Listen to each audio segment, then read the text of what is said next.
What's up, YouTube? Team Movies here. Since today is the birthday of probably one of the greatest actors of all time, Sean Connery, I decided to go ahead and do my top 10 favorite Sean Connery movies because the guy's a legend. I mean, I'm still hoping he makes some sort of comeback because it'll be cool seeing like a new film that Sean Connery stars in. I mean, he's always been a great gifted actor. I mean, the guy done everything from James Bond to Indiana Jones' Pops. I mean, the guy he's pretty much just a legend. So with that being said, here is my top 10 favorite Sean Connery movies. Okay. Coming in at number 10 is going to be the film Finding Forrester. Now, the film is about this Pulitzer Prize winner named William Forrester, played by Sean Connery, who has won who of course won a Pulitzer Prize 4 decades ago for his classic novel and all. And so like he ends up now residing in Manhattan, and his passion for literature is like unawakened by this 16-year-old basketball player named Jamal, played by Rob Brown, who has like recruited by a elite Manhattan prep for both his brilliance and both on and off the court. So, like, Jamal ends up sneaking into Forrester's apartment, and he accidentally leaves behind his backpack and full of writings and all. And so, Forrester ends up finding them and finally find the kid, find Jamal that belongs to, and he becomes really fascinated by Jamal's work, and there's like a friendship that unwinds between Sean Connery and Rob Brown's Jamal character. The movie was directed by Gus Van Sant, so actually the movie kind of reminds me of Good Will Hunting at times. Like the relationship between Sean Connery and Rob Brown sort of reminds me of the relationship between Robin Williams and Matt Damon's characters. I mean, I guess this is, like I said, it is from the same director, who gave us Good Will Hunting, so I guess I could definitely see why there. But, yeah, I really quite like Finding Forrester. It's, really inspirational. You also had Busta Rhymes was in this. I mean, it's always cool seeing Busta Rhymes in a movie where he's not fighting off against Michael Myers. But Finding Forrester is a really interesting film. It has like I said, great performances by Connery. This was like the film that this was of course Rob Brown's breakthrough role. I know he was great. I mean, if you guys haven't seen Finding Forrester yet, it's a really decent one. Yeah.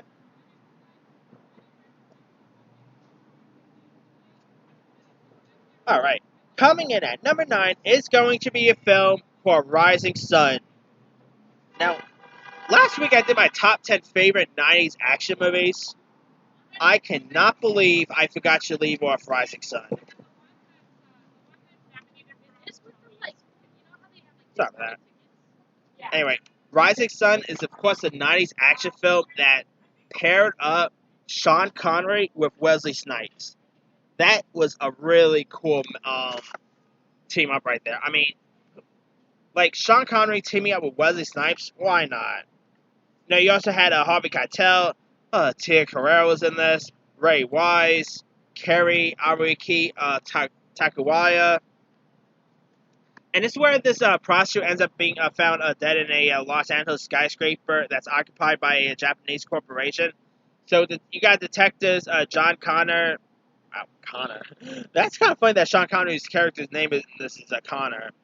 But of course, John Connor ends up teaming up with Webb Smith, played by Wesley Snipes, who are pretty much in court to investigate and all, and they of course had to like team up together to solve the murder. Rising Sun is awesome. If you ever want to hear Sean Connery curse up of a storm, this is one for you. I mean, Sean Connery has done R-rated stuff, but my God, when the guy curses, the guy could curse. And I mean, like Sean Connery, I think Sean Connery dropped the F bomb more in this than he did in any other film. You know, like Sean Connery's character needed his mouth out washed out with soap. I mean, yeah, Rising Sun is just it's not really that much of a comedic film, but it does have a comedic timing in this. You know, it has some really great action, some funny moments, a great chemistry with Snipes and Connery.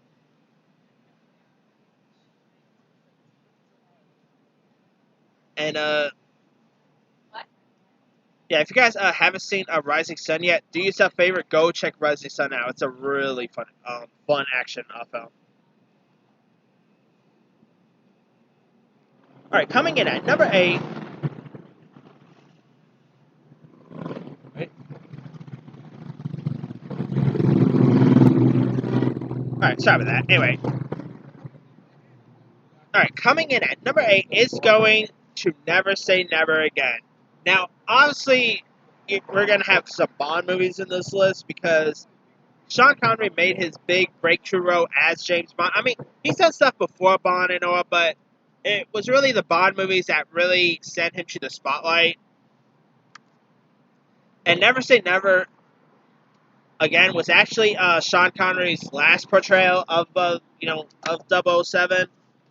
And this movie was of course directed by Irvin Kershner, who of course gave us Empire Strikes Back. You also had people like you had Kim Basinger as the Bond girl. You had Rowan Atkinson in this, who I always keep forgetting Rowan Atkinson is in this. That's pretty cool there.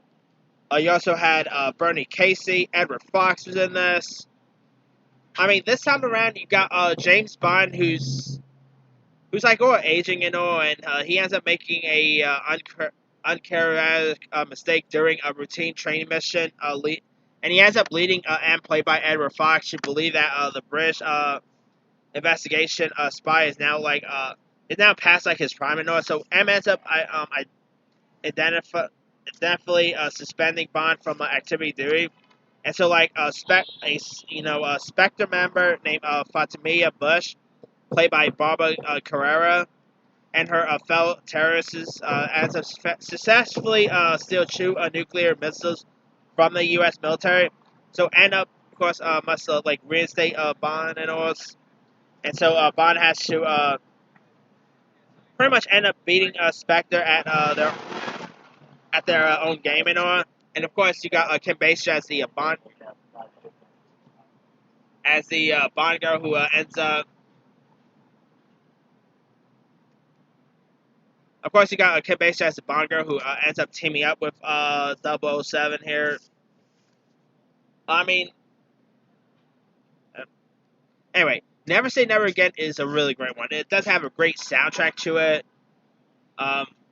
Sean Connery at his prime was a great Bond in this. Great villain here.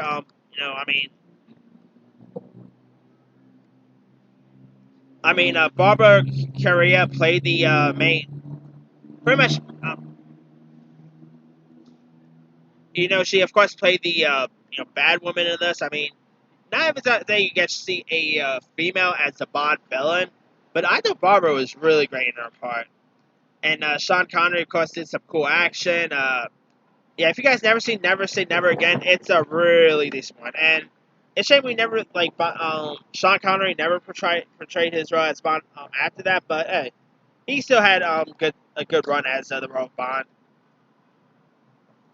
All right, coming in at number 7 is going to Michael Bay's film The Rock. I mean, this movie is really The Rock is like Die Hard in a prison, and it's loads of fun. You got Nicolas Cage in this. You got Sean Connery, Ed Harris, Tony Todd was in this. I mean, here you got this FBI chemical warfare expert named Stanley Goodspeed, played by Cage, who ends up being sent on a mission with a former British spy named John Patrick Mason, played by Connery, to stop this General Francis X. Humble, played by Ed Harris, from launching chemical weapons on Alcatraz Island into San Francisco. And Humble, of course, demands 100 million in war reparations to be paid to the families of slain servicemen who has died in a covert operation. And so, after their SEAL team ends up being wiped out, Stanley and John has to deal with the soldiers on their own and all, and to, of course, they have to pretty much stop Hummer from carrying out his diabolical plan and all. And The Rock it's 90s fun action. Of course, it was directed by Michael Bay. I know lots of people poo-poo on Michael Bay, but The Rock is one hell of a time. The movie has some really great action. It has some great, some great moments in this. Great performance, great chemistry by Connery, by Cage. Ed Harris was a great villain in this. I mean, this is parts. It could. There are some sci-fi elements in this, but it's more action and all. And yeah, if you guys haven't seen The Rock yet, go check it out. It's a really nice one.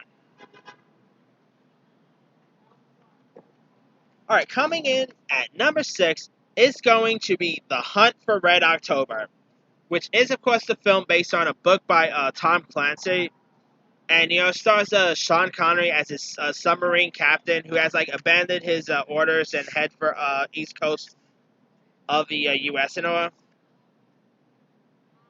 And so, equipped with stealth technology, Rames's submarine named Red October is, visible. And so, however, when, an American submarine ends up being detected the Russian president, CIA agent named Jack Ryan, played by Alec Baldwin, sets out to pretty much to determine Remus's motives and all, and they're also and fearing that he also might launch a attack on the U.S. and all, and it's directed by John McTiernan, who of course gave us Die Hard. It featured Scott Glenn, James Earl Jones, Sam Neill, Tim Curry. It's a really decent submarine thriller. It's really entertaining. I mean, it's pure 90s fun. I mean, this is, of course, based on a Tom Clancy novel, and, of course, Alec Baldwin is one of the few actors who have played, Jack Ryan. Of course, you guys don't know, other actors who played the role included Harrison Ford, who else? Oh, yeah, Ben Affleck played the role, Chris Pine, as well as most recent John Krasinski played the role of Jack Ryan. But Alec Baldwin has actually only played the role mainly once, and that's kind of it. Kind of shame we never got to.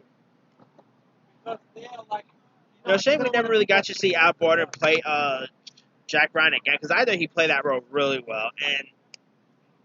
And yeah, Sean Connery. I mean, he was partially a villain in this too, so kind of weird that in the film, in the poster, you see Sean Connery's name above, first, and then you see Alec Baldwin's name second.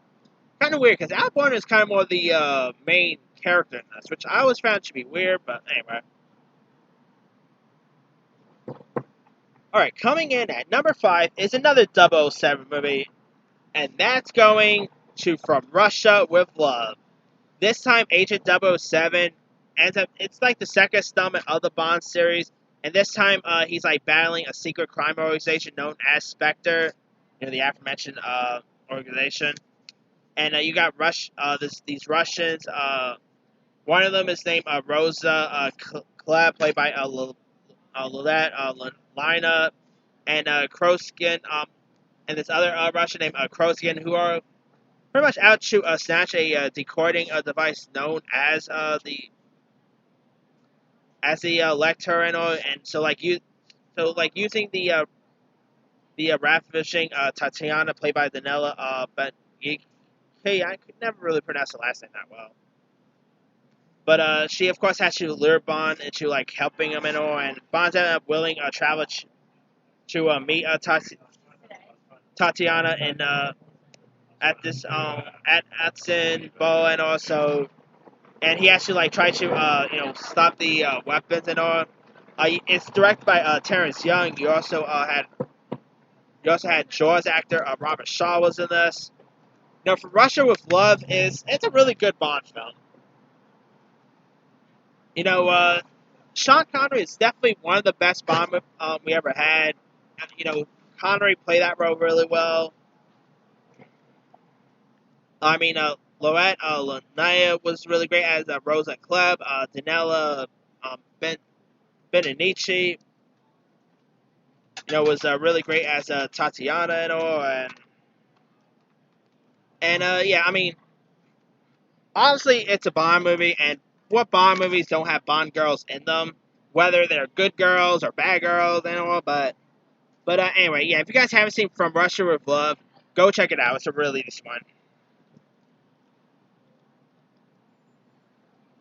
Alright, coming in at number 4 is going to The Untouchables. Now, the film is also directed by Francis Ford Coppola, who, of course, gave us The Godfather. And this, of course, stars Robert De Niro as the legendary crime boss Al Capone. Almost said Al Pacino. And so, like, Al Capone, of course, rules Chicago with such an iron fist and all. And you got this pretty much you got this probation agent named Elliot Ness, played by Kevin Costner, who wants to take down. He wants to, of course, take down Capone, and you also got this Irish American cop named Jim Malone, played by Sean Connery, who is also after Capone as well. I mean, Sean Connery, I thought he was great as this role. Kevin Costner was great. The Untouchables is such a great gangster movie. It has probably one of the most iconic shootouts in movie history. You also had Andy Garcia was also in this. Patricia Clarkson. Some it's not really as iconic as, let's say, The Godfather or Goodfellas or anything, but it's still a really great one. And yeah, if you guys haven't seen The Untouchables, it's decent. I mean, Robert De Niro, I know he was born to play the role of Al Capone. I know he played that role really well. And, Sean Connery gave a good performance. I mean, this movie even scored lots of Oscar nominations, too, which I believe Sean Connery won his Oscar for this, if I'm not mistaken. I gotta double check that.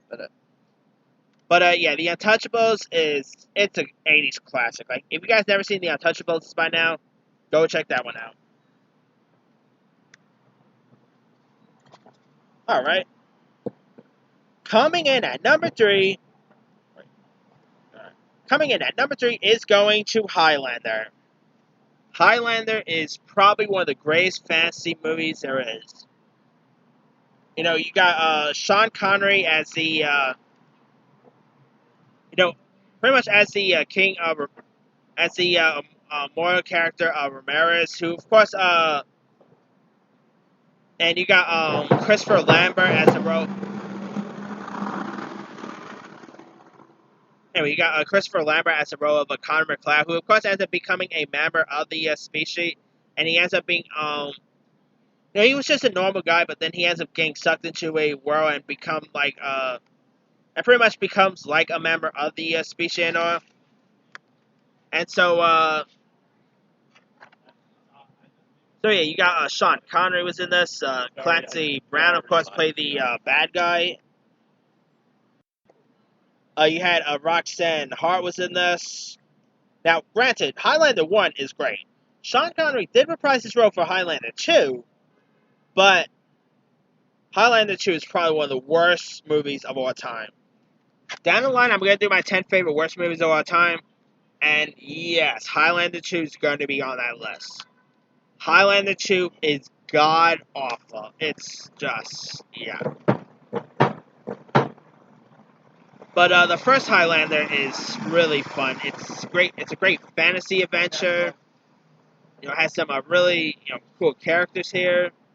Uh, Directed by Russell Mulcahy.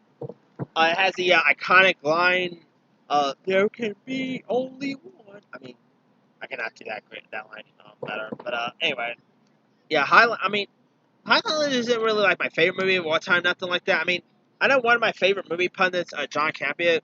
This is actually in his top 10 favorite movies of all time. I mean, Highlander is good, but I don't really consider it as one of the greatest motion pictures of all time. But I still, quite enjoy Highlander. I mean, it's such a classic fantasy adventure film. They go from modern times to period times. I thought that was pretty cool. I mean, you don't get that in much films, but yeah. If you guys still never seen Highlander, go check that one out. It's a really nice one.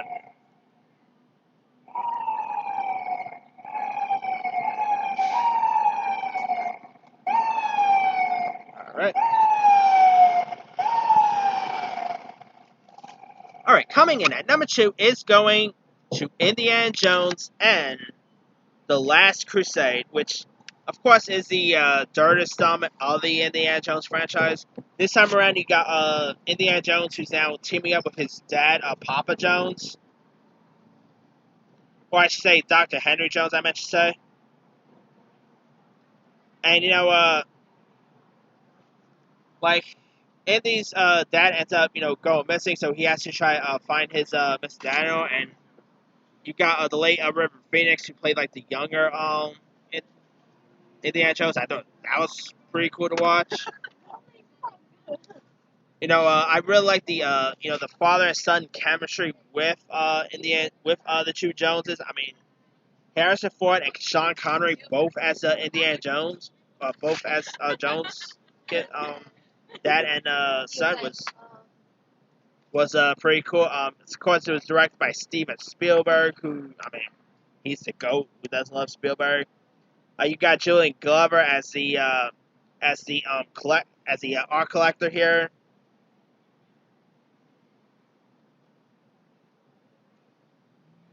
I mean, this isn't my favorite of the Indiana Jones films. I mean, still the best one will always be Raiders of the Lost Ark. But I still quite like Part 3. It has some really great intense moments. It's really fun. It has some great action sequences.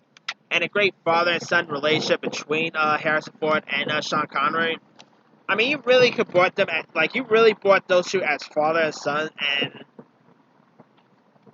And yeah. And it's a shame we never really it's a shame we never really got to see Sean Connery as as Jones's dad again. But I know still play that role really well. And yeah, if you guys haven't seen The Last Crusade, go check that one out. And of course, Part 2 was Temple of Doom. Then the fourth one was of course Kingdom of the Crystal Skull. So yeah, Indiana Jones is. I really quite like the Indiana Jones franchise. I know lots of people do not like the last one, but I still quite do. But still, Sean Connery. I mean, I loved him as Henry Jones, and I really thought he was such a scene stealer as that role. And yeah, all right. Now, my favorite Sean Connery movie of all time is a film that pretty much debuted him as the role of Bond, and that's going to Doctor No. That is the film that really introduced us to Sean Connery's James Bond character. You had of course you had the role of Honey Rider, played by Ernest Andrews, who of course there is that iconic beach moment.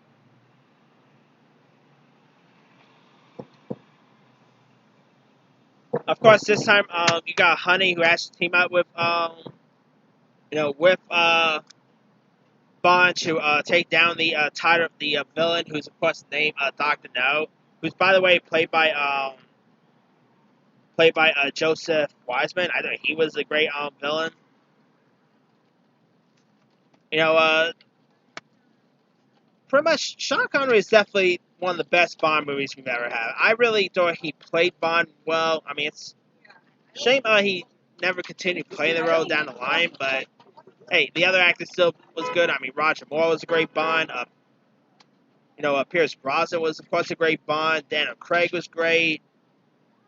But none of them could really beat Sean Connery. I still think Sean Connery is the best Bond there is, and I think Doctor No it's a really great one. I really quite love Doctor No. I think it's such a great the movie got released in, I believe, the 60s or 70s. I think in the 70s it got released in. I can't remember the actual date. But it's such a really great action one. And if you guys never seen Doctor No yet, go check Doctor No out. It's a really nice one. Anyway, that's pretty much it. Let me do the quick rundown. 10, Finding Forrester. 9, Rising Sun. 8, Never Say Never Again. 7, The Rock. 8, The Hunt for Red October. 5, From Russia with Love. 4, The Untouchables. 3, Highlander. 2, Indiana Jones and the Last Crusade. 1, Doctor No. Now, Sean Connery, of course, has been in loads of other stuff over the years. Let me pull this list. He was in that movie Entrapment with Catherine Zeta-Jones. He was also in this movie called The Avengers, not to be confused with Marvel's Avengers. This Avengers is, based on a TV show, and it had Uma Thurman in it. That's definitely one of the worst movies I've ever seen. He was in Dragonheart, which is not all that great either. He was in First Night, which I did not like either. The aforementioned Highlander 2, that was terrible. He was in Time Bandits, A Bridge Too Far. He played Robin Hood in Robert and Marion, Murder on the Orient Express. He also played Bond in other films like Diamonds Are Forever and Go Figure. He was great in The Longest Day. But his last major role was, of course, in League of Extraordinary Gentlemen, which is arguably his worst film ever. I mean, get this. In A League of Extraordinary Gentlemen, he actually, before the movie was getting made and all, Sean Connery was originally supposed to play Gandalf in Lord of the Rings. Of course, that role obviously went to Sir Ian McKellen. But here's a little tidbit.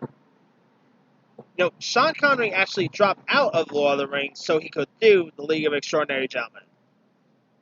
Yeah, that's Hollywood trivia for you right there.